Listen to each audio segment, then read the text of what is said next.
Hey, what's up guys? Today I'm coming to you from college. Finally, I'm not 12 anymore, and this is a little different video. So for my psychology class, I was challenged to abstain from some activity for 45 days. So for me, this came pretty easily. Most people are doing like social media or soft drinks, things like that. I decided, why not give cubing a shot? Now, this could have been very dangerous considering it was, my transition to college. Essentially, I took a big leap of faith with this one. I've never gone more than 10 days in my entire life. So I knew this was gonna be hard. Let's see how it went. So before I get into the context of everything, why I'm doing this and all the juicy stuff, what is cubing? And you can skip this if you're a cuber, which most of you probably are if you're watching this. Well, cubing is the process of solving Rubik's cubes as fast as possible. Usually what happens is, you're scrambling a cube, you solve it, scramble it, solve it over and over and over. This results in quote unquote sessions of solves that can be like hundreds of solves, which is equivalent to like 1, 2, 3 hours just sitting at your desk cubing over and over and over. It's very fun, but it can be a very lengthy process. Once you get into it and you start solving, you're gonna be at it for quite some time. And of course, with cubing, there's a lot of learning that you do outside of this practice. There's, you'll look up algorithms, be on websites and stuff like that, and you'll be learning different concepts. But truth be told, once you get to a certain point, you kind of just practice, and it really just starts to become, trying to make your solves more fluid and everything rather than learning new things. At least that's kind of how it's become with me for the 3x3 cube.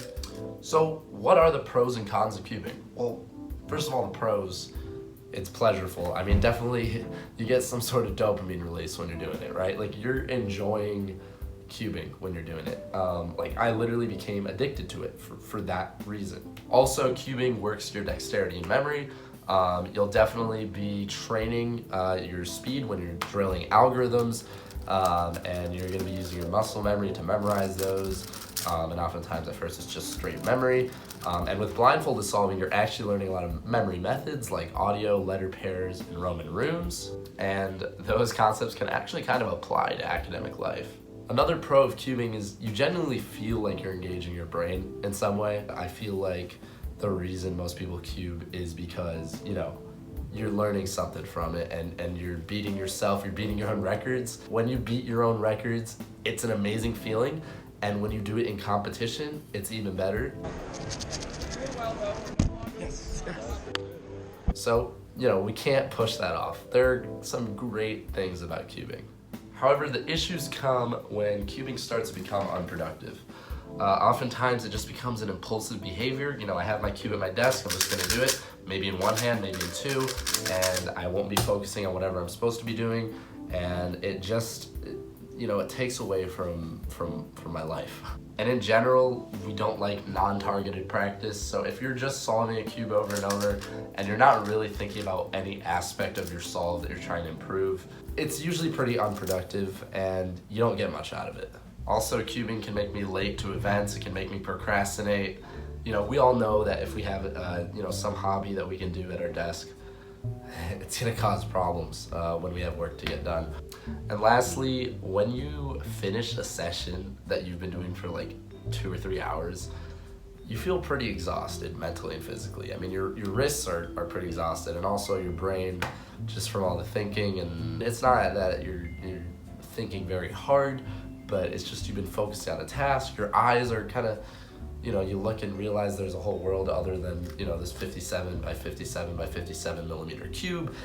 And the worst is when you're disappointed after doing lots of solves. You're expecting to beat your personal best, and you don't. That really sucks. And it happens the more you cube, because eventually you plateau. And it's gonna take, it could take a year or two to beat your best single, or your best average of 5. And if you let that get to you, it's gonna suck, because when you first started, you were beating a new record every day, then it was once a week, then it was once a month, and then now it's just gotten to the point where, for me at least, it's like once a year that I'm beating 3x3 records. That basically explains why cubing can be frustrating and why I decided you know, 45 days without it would be great. You know, I wouldn't have to deal with any of this exhaustion, this disappointment, this frustration, this, you know, making me unproductive. I decided to put that all away for 45 days. Let's get into what happened.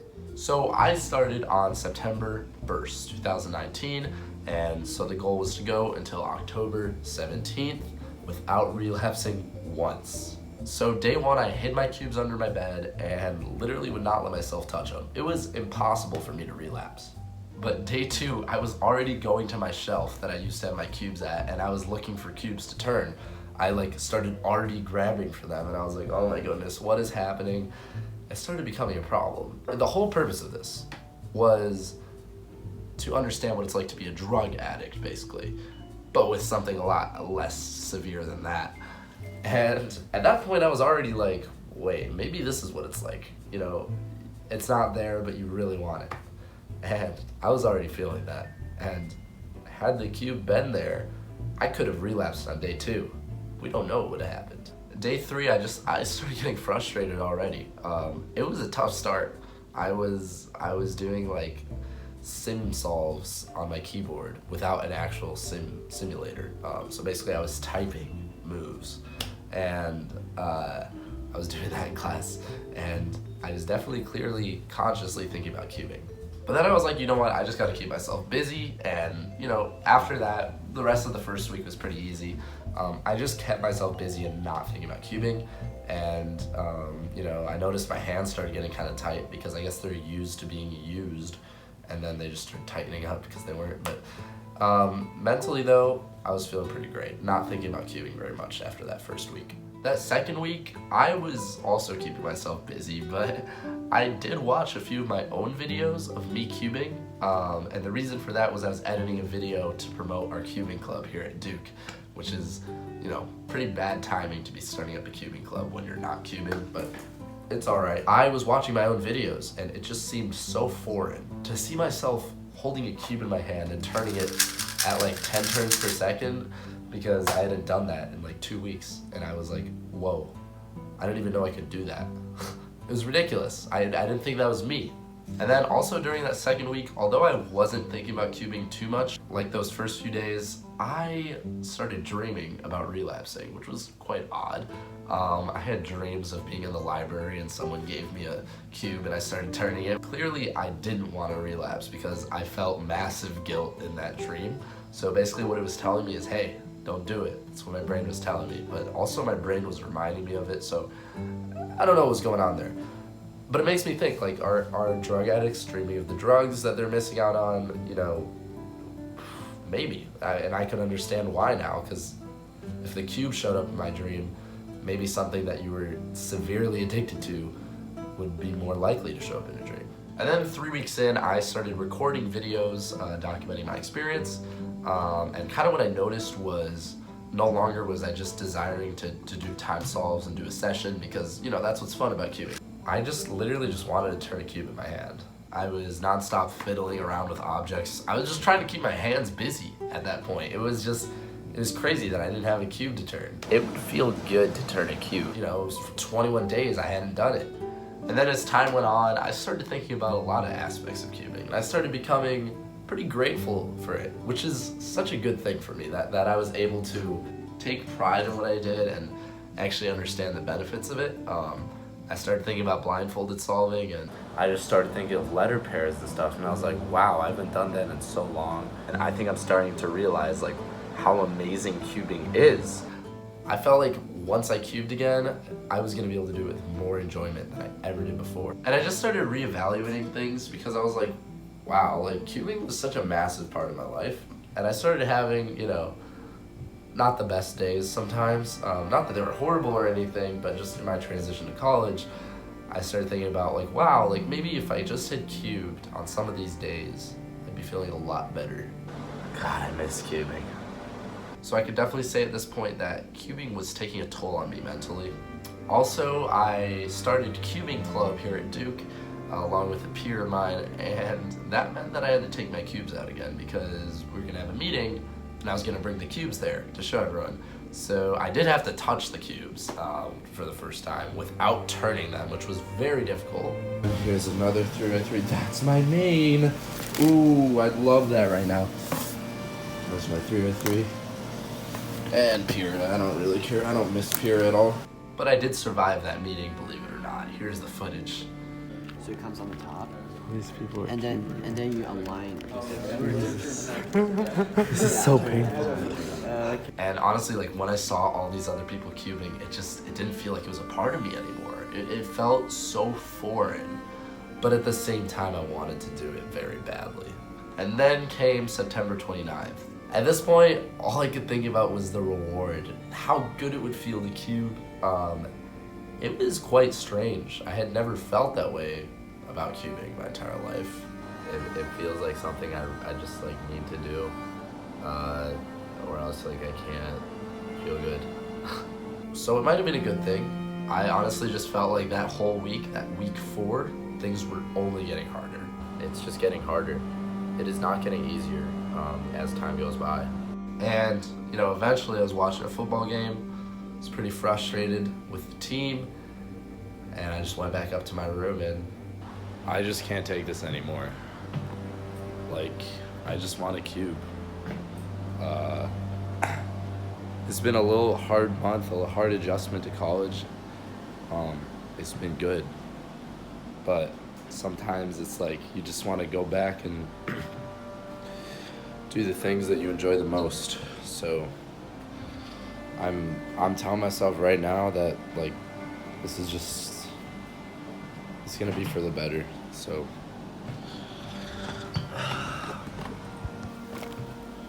all right, I don't know why I'm doing this, but something in me just can't stop myself.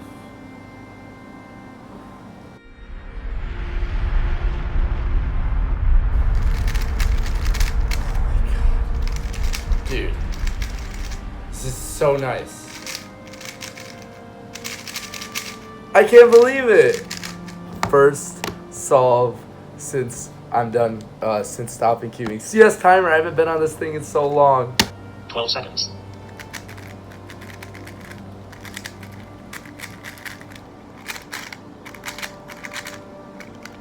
I can't turn anymore. 898, that's actually not bad for such a bad turning solve. My first average of 5. Wait, what am I? It just hit me. I shouldn't be doing this. I don't know what it was, but I felt like I needed to cube because I wasn't feeling like myself anymore. It's just become such a part of me, and now I'm cubing again, and I have to stop myself. Honestly, so embarrassing what just happened. So yeah, my relapse was pretty impulsive. I really thought at the time that it would be for the better, and honestly, it wasn't that great. I mostly just felt guilty for doing it.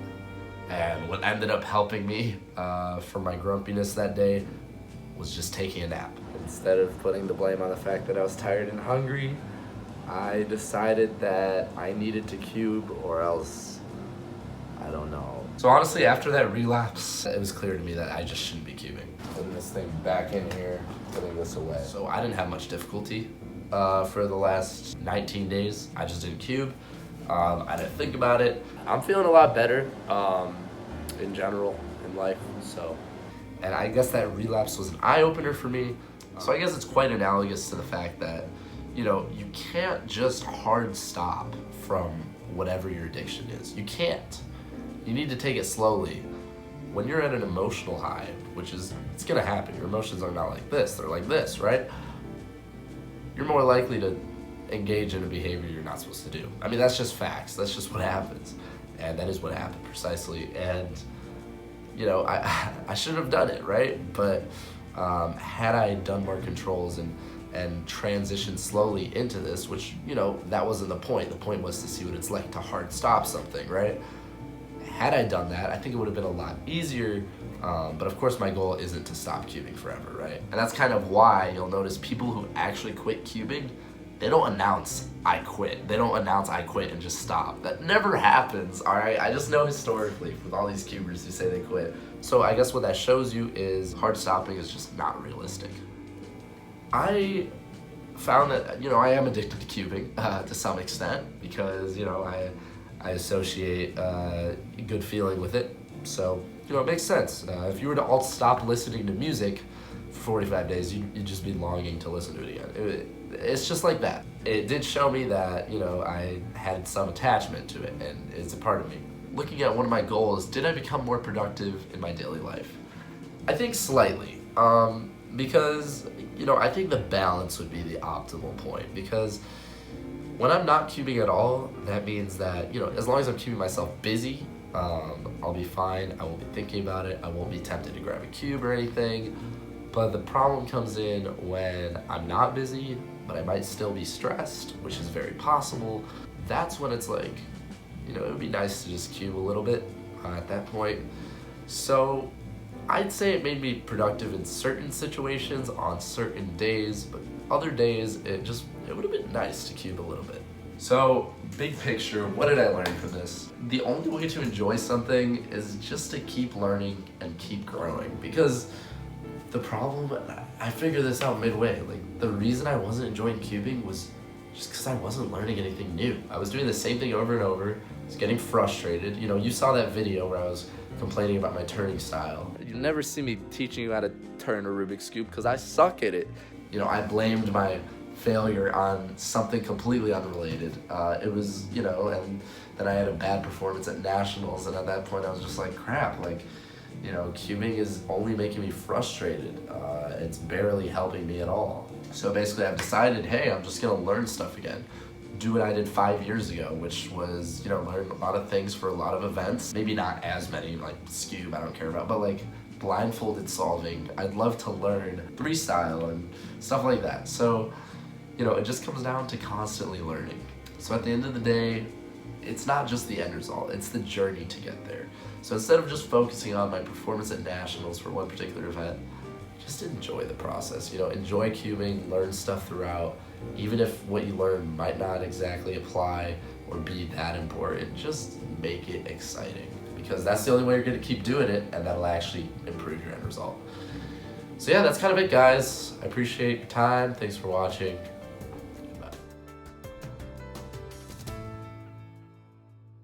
And my first average of 12 was 9:20. That is, I need to improve by 1.5 seconds to get back to where I was. All right, this is my 19th solve. And I got an X cross and an F sexy F prime last layer. There we go, a 5 flat.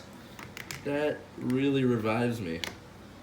Everything about that was great, except the fact that it's not sub 5. But guys, that gives me a lot more confidence coming back into my cubing career.